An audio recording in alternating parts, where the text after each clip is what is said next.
How to track changes, installations, and backups in WordPress sites from cPanel. So let's see this step by step. First, log into your cPanel using the login details provided by your hosting company. Once you log in, you will land on the main cPanel dashboard. On the cPanel dashboard, scroll down and click and enter the WordPress section under Web Applications. Now, on the WordPress page, click and enter the Settings section.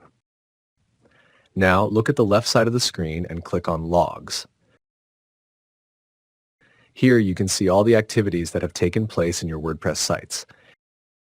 You can check changes that happen within a day, a week, or even a month. You can also select a custom time period to view specific activities. In this section, you will see which WordPress site had a backup. You can also see when the WordPress application was updated. If any plugin was installed or deleted, it will be listed here. Theme changes and updates will also appear in this log. All these details help you understand what changes were made and when they happened. This logs section is very useful to track and monitor all activities in your WordPress sites inside cPanel. If you found this tutorial helpful, please like the video, leave a comment below, and share it with others. And don't forget to subscribe to the channel.